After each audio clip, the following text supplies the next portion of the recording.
Ngayong araw ay nandito ako sa bayan ng Gumaca, Quezon. At kung inyong makikita ang aking nasa likuran, ito ang kastilyo sa bayan ng Gumaca.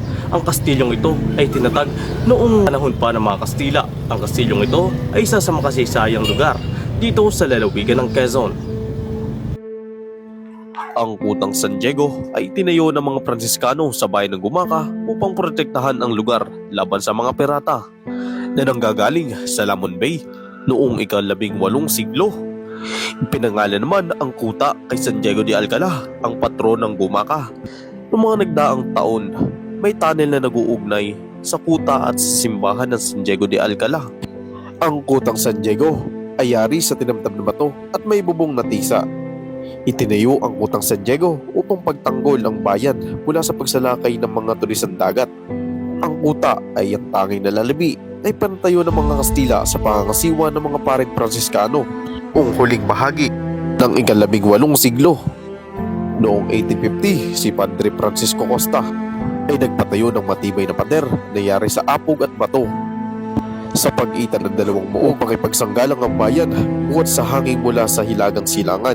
Bukod pa dito, sa kasalukuyang panahon, isa na sa napakagandang tourist spot sa lalawigan ng Quezon, ang Kutang San Diego. Ito ang tahimik na saksi ng kasaysayan at nakaraan noong mga panahon ng mga Espanyol dito sa Gumaca, Quezon. Ito ay hindi lang isang pirasong kastilyo, kundi 3 o 4. Ngunit ito na lang ang natitira at buhay at orihinal na kasaysayan na ispraktaktura dito sa bayan ng Gumaca. Kung wala ang kastilyong ito, ay hindi mabubuhay ang kasaysayan noong panahon ng mga Kastila. Ang Katedral ng San Diego de Alcala sa Gumaca, Quezon ay isa rin sa pinakamayamang kasaysayan dito sa bayan ng Gumaca, Quezon.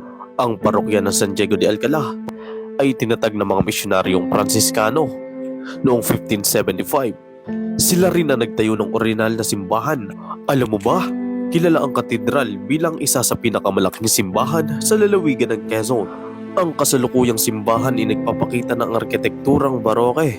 Mayroon itong malalaking pader, mataas na kampanaryo at mga detalyadong disenyo sa loob.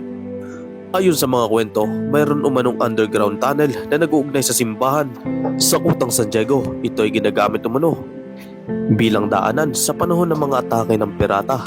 Ang Katedral ng San Diego de Alcala ay hindi lamang isang lugar ng pagsamba, kundi isa ring mahalagang landmark at simbolo ng kasaysayan at kultura sa bayan ng Gumaca. Madaming beses na rin itong nasira at muling inayos dahil sa sunod-sunod na lindol na tumama sa lalawigan ng Quezon.